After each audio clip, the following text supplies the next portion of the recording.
Hello hi friends, ఈరోజు మన వీడియోలో సహిపే లోపల ఏఈపిఎస్ ట్రాన్సాక్షన్స్ అండ్ దానికి సెటిల్మెంట్స్ దాని గురించిన వివరాలు మనం ఈ వీడియోలో తెలుసుకుందాం.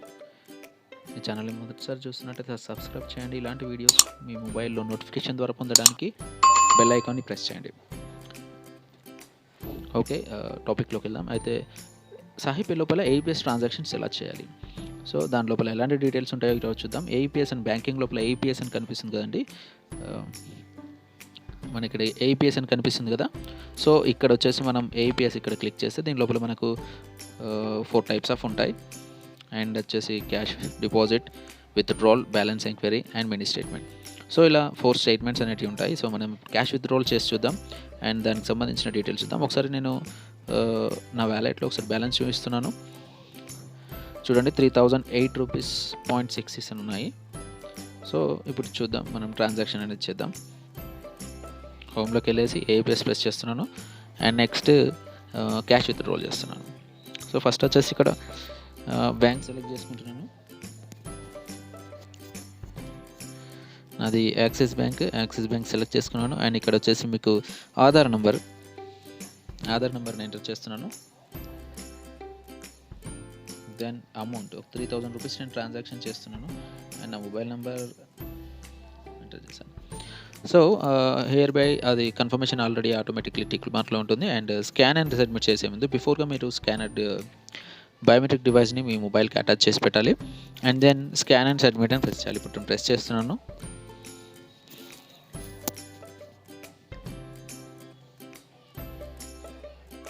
ప్రెస్ చేయగానే మీకు పాస్కోడ్ అడుగుతుంది అండ్ నేను పాస్కోడ్ ఎంటర్ చేస్తున్నాను. అండ్ దెన్ ఇప్పుడు మీకు కన్ఫర్మేషన్ అవుతుంది. అండ్ చూడండి, మంత్ర డివైస్ ఓపెన్ అయ్యింది. అక్కడ నుంచి మీకు ట్రాన్సాక్షన్ తీసుకుంది, finger print and process transaction అవుతుంది. సో చూసారు కదండి, ఇక్కడ సక్సెస్ అని వచ్చింది. అలానే మీకు అక్కడ రిసిప్ట్ కూడా రావడం జరిగింది. అండ్ రిసిప్ట్ని మీరు ఇక్కడ సేవ్ అని చేసుకోవచ్చు అండ్ ఫినిష్ అని పెట్టేస్తే మీకు క్లిక్ అయిపోతుంది. మనకు ఐసిఐసి బ్యాంక్ నుంచి క్లియర్గా వస్తుంది. ఇది ఐసిఐసి బ్యాంక్ అని చెప్పేసి రిసిప్ట్. అండ్ ఫినిష్ ప్రెస్ చేస్తున్నాను. దాని వ్యాలెట్లో చూద్దాం. ఓకే, రైట్ సెటిల్మెంట్ అకౌంట్లో ఉంటుంది. అకౌంట్లో నుంచి డెబిట్ అయిన మెసేజ్ వచ్చింది. అండ్ సెటిల్మెంట్ అకౌంట్లో చూస్తే ఇప్పుడు చూడండి 6017.22 అంటే మనం 3000 రూపాయలను ట్రాన్సాక్షన్ చేసినందుకు 3000 ప్లస్ 8.66 అంటే దాంట్లో అరౌండ్ మీకు 36 పైసలు అనేది జిఎస్టీ అనేది కట్ అయింది, ట్రాన్సాక్షన్ టీడీఎస్. అండ్ కట్ అయ్యి మీకు 3000 రూపాయలకు 8.66 పైసా అనేది కమిషన్ అనేది వచ్చింది. సో ఇదండి. సో ఇలా చేసుకున్న దాన్ని ఇప్పుడు మనము మన అకౌంట్లోకి పంపించుకోవాలి. దానికి సంబంధించిన డీటెయిల్స్ ఇప్పుడు చూద్దాం. మనకు సేమ్ అకౌంట్ పంపించుకోవడానికి ఏపీఎస్ని ప్రెస్ చేసి మీరు ఏపీఎస్ వ్యాలెట్ పైన క్లిక్ చేయండి. వ్యాలెట్ పైన క్లిక్ చేసిన తర్వాత మీకు సెటిల్మెంట్ అకౌంట్ ఉంటుంది. సెటిల్మెంట్ అకౌంట్లో మీరు ఏపీఎస్ నుంచి చేసిన ట్రాన్సాక్షన్ డీటెయిల్స్ అనేవి మీకు ఇక్కడ ఉంటాయి. అండ్ అలానే కాకుండా యూపీఐ అనేది ఉంది చూడండి. ఆ యూపీఐ ఎందుకు మనకి ఇక్కడ ఏఈపిఎస్ అని ఉంది అండ్ ఇక్కడ యూపీఐ అని ఉంది. యూపీఐ అని ఎందుకు ఉంది అంటే ఇక్కడ మనము యూపీఐ ద్వారా కూడా అమౌంట్ రిసీవ్ చేసుకోవచ్చు. ఆ అమౌంట్ కూడా మనకు సెటిల్మెంట్ అకౌంట్లో ఉంటుంది. సో సెటిల్మెంట్ చేస్తున్నాను చూడండి. ఇక్కడ మనకు సెటిల్మెంట్ లోపల మర్చెంట్ అకౌంట్ ఉంటుంది, IMPS, manual and auto 4 types of ఉంటాయి. సో వీటి గురించి ఏంది డీటెయిల్స్. సో ఏంటంటే ఇప్పుడు మనకు వ్యాలెట్లో చూసిన తర్వాత ఏంటంటే మెయిన్ అకౌంట్ బ్యాలెన్స్ అనేది 0 ఉంది. ఈ మెయిన్ అకౌంట్ బ్యాలెన్స్ అనేది ఏంటంటే మనకు రీఛార్జెస్ కానీ money transfer and other services కోసం మన అకౌంట్ బ్యాలెన్స్ అనేది యూజ్ అవుతుంది. సో ఇక్కడ మనకు 0 కనిపిస్తుంది కదండి. సో ఈ దానికి సంబంధించిన చూడండి, ఇక్కడ మనం సెటిల్మెంట్ లోపల పోతే మెయిన్ మర్చెంట్ అకౌంట్. సో ఇది అనమాట. సో ఇక్కడ మనం ప్రెస్ చేస్తే నేను ఇప్పుడు ఒక సపోజ్ ఒక 10 రూపీస్ నేను ఇక్కడ ఇచ్చాను అనుకోండి. మర్చెంట్ అకౌంట్, ఓన్ అకౌంట్ అని పెట్టాను, సెటిల్ చేశాను, పాస్ అడిగింది, ఇచ్చేసాను. చూడండి, ప్రాసెస్ అవుతుంది. And then credit to merchant account వచ్చింది. ఇప్పుడు 10 రూపీస్ డిడక్ట్ అయిపోయాయి. సో అయిపోయి నుంచి మళ్ళీ మెసేజ్ వచ్చింది, నాకు మెయిన్ అకౌంట్లో 10 రూపీస్ క్రెడిట్ అయ్యాయని చెప్పేసి. సో వ్యాలెట్లో చూద్దాం. చూడండి, వ్యాలెట్లో ఇప్పుడు 10 రూపీస్ బ్యాలెన్స్ ఉన్నాయి. సో ఇదండి మనకు మెయిన్ అకౌంట్కి అమౌంట్ పంపించుకోవడానికి ప్రాసెస్. సో వాలెట్ ట్రాన్స్ఫర్ ఎలా చేసాం చూసాం కదా. ఇప్పుడు నెక్స్ట్ వచ్చేసి మనము బ్యాంక్లోకి సెటిల్మెంట్ డీటెయిల్స్ ఒకసారి చెక్ చేస్తాం. ఇప్పుడు ఒకసారి చూడండి, దీంట్లో ఐఎంపిఎస్ అని ఉంటుంది. నెక్స్ట్ సెకండ్ ఆప్షన్ వచ్చేసి మర్చెంట్ అకౌంట్ డీటెయిల్స్ మనం ఒకసారి చూసాం కదా. ఐఎంపిఎస్ అని వచ్చేసి ఏంటంటే ఇమీడియట్గా మన అకౌంట్కి ట్రాన్స్ఫర్ అవుతాయి. బట్ దీంట్లో ఏంటంటే ఛార్జెస్ పడతాయి. చూడండి ఇక్కడ ఉంది కదా, అప్ టు 25,000 వరకు ₹5 transaction charges, and above 25 to దానికి ₹10 ఛార్జెస్ పడతాయి. అండ్ మ్యాక్సిమం 1 డేకి బ్యాంక్ ట్రాన్స్ఫర్ అయింది ఏంటంటే వాలెట్ నుంచి ₹2,00,000 వరకు మనము ట్రాన్స్ఫర్ చేసుకోవచ్చు. ఒక ట్రాన్సాక్షన్లో 2 lakhs వరకు కూడా మనం ఒకటేసారి ట్రాన్సాక్షన్ చేయొచ్చు. దానికి మనకు అప్ టు ₹10 వరకు అనేది ఛార్జెస్ పడతాయి. సో ఇప్పుడు నా వాలెట్లో 5,000 ఉన్నాయి. సో నేను 3,000 ట్రై చేస్తున్నాను. ఓకేనా,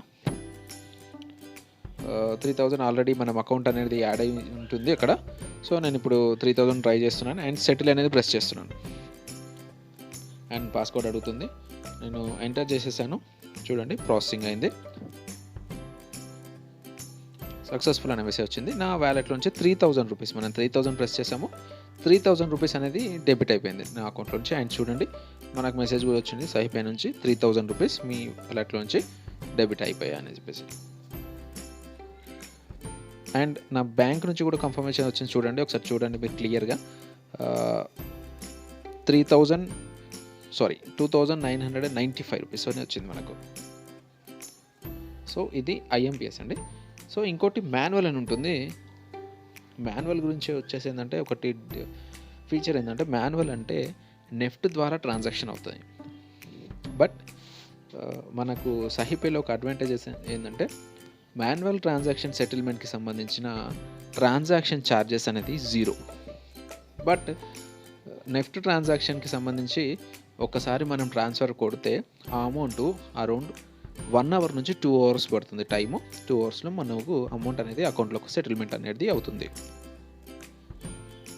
కానీ దీంట్లో ఒక స్పెషల్ ఫీచర్ ఏంటంటే, ఇప్పుడు మీరు నా దాంట్లో 2,507.32 పైసా కూడా ఉంది.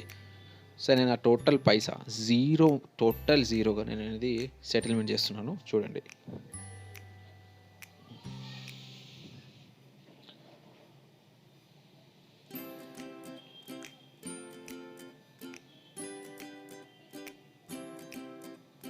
సో మనము వాలెట్ ట్రాన్స్ఫర్ ఎలా చేసాం చూసాం కదా. ఇప్పుడు నెక్స్ట్ వచ్చేసి మనము బ్యాంక్లోకి సెటిల్మెంట్ డీటెయిల్స్ ఒకసారి చెక్ చేస్తాం. ఇప్పుడు ఒకసారి చూడండి, దీంట్లో ఐఎంపిఎస్ అని ఉంటుంది. నెక్స్ట్ సెకండ్ ఆప్షన్ వచ్చేసి ఐఎంపిఎస్లో వచ్చేసి ఏంటంటే మనకు అప్ టు 25,000 వరకు ₹5 ఛార్జ్ అనేది, and above 25 to 2 lakhs transaction వరకు కూడా ₹10 ఛార్జెస్ అనేది పడుతుంది.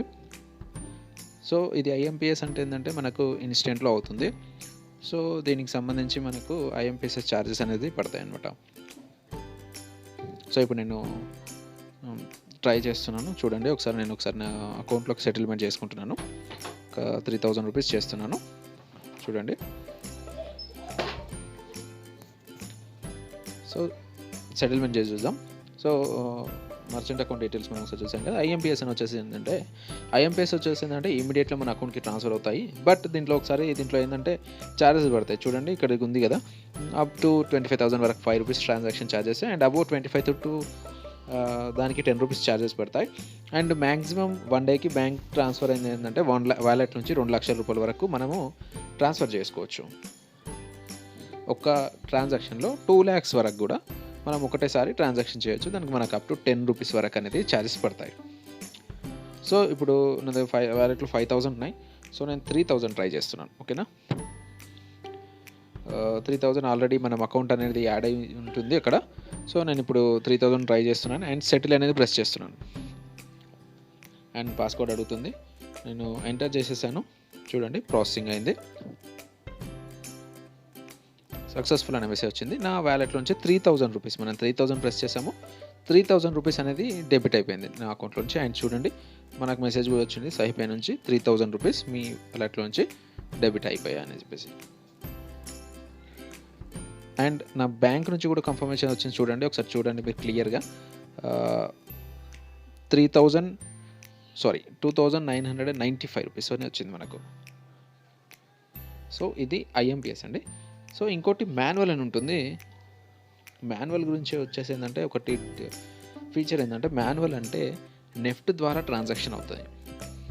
బట్ మనకు సహిపేలో ఒక అడ్వాంటేజెస్ ఏంటంటే మాన్యువల్ ట్రాన్సాక్షన్ సెటిల్మెంట్కి సంబంధించిన ట్రాన్సాక్షన్ ఛార్జెస్ అనేది 0. బట్ నెఫ్ట్ ట్రాన్సాక్షన్కి సంబంధించి ఒకసారి మనం ట్రాన్స్ఫర్ కొడితే ఆ అమౌంట్ అరౌండ్ 1 అవర్ నుంచి 2 అవర్స్ పడుతుంది టైము. 2 అవర్స్లో మనకు అమౌంట్ అనేది అకౌంట్లోకి సెటిల్మెంట్ అనేది అవుతుంది. ఇప్పుడు నేను మాన్యువల్ సెటిల్మెంట్ చేస్తున్నాను. నా అకౌంట్లో $2,507.32 ఉన్నాయి. సో నాకు ఇక్కడ ఆప్షన్ ఏంటంటే $2,507.32 కూడా నేను అకౌంట్కి ట్రాన్స్ఫర్ చేసుకోవడానికి ఆప్షన్ అనేది ఇక్కడ దీంట్లో ఫీచర్ ఉంటుంది. నేను చూపించడానికి కోసం అని చెప్పేసి నేను టోటల్ అమౌంట్ని కూడా నేను సెటిల్మెంట్ చేయడం జరుగుతుంది విత్ పైసాతో సహా. చూడండి, ఇప్పుడు ఇక్కడ అమౌంట్ ఎంటర్ చేశాను అండ్ సెటిల్మెంట్ ప్రెస్ చేశాను. పాస్కోడ్ అడిగింది, పాస్కోడ్ ఇచ్చేసాను. అండ్ దెన్ అమౌంట్ వచ్చేసి processing and then settlement is. So చూసారు కదా, నా అకౌంట్లో ఇప్పుడు ప్రజెంట్ అయిపోయింది. నా అమౌంట్ అనేది సెటిల్మెంట్ అయిపోయింది. సో ఇవి నెఫ్ట్ ద్వారా ట్రాన్సాక్షన్ అవుతాయి. సో ఇలా నెఫ్ట్ ద్వారా కూడా మనము వితౌట్ ఛార్జెస్ తోటి మనము కొందరు ఏంటంటే చిన్న చిన్న ట్రాన్సాక్షన్లు చేసుకుంటుంటారు. సో అలాంటి వారి కోసం ఇది చాలా యూజ్ అవుతుంది అని చెప్పొచ్చు. బట్ దీనికి ట్రాన్సాక్షన్ డే కాకుండా నెక్స్ట్ డేలో వాడితే బెటర్గా ఉంటుందని నా ఒపీనియన్. చూసారు కదండి, సహిపేలో ఏఈపీఎస్ సర్వీసెస్ ఎలా యూజ్ చేయాలి అండ్ సెటిల్మెంట్ సంబంధించిన 3 టైప్స్ ఆఫ్ సెటిల్మెంట్స్, వ్యాలెట్ నుంచి వ్యాలెట్కి ట్రాన్స్ఫర్ చేసుకోవడం and IMPS and manual settlement. Thank you for watching video. Sahipay యొక్క రిటైలర్ ఐడి, డిస్ట్రిబ్యూటర్ ఐడి కోసం 7013-533-855కి వాట్సాప్ కానీ కాల్ కానీ చేయండి. Thank you for watching video.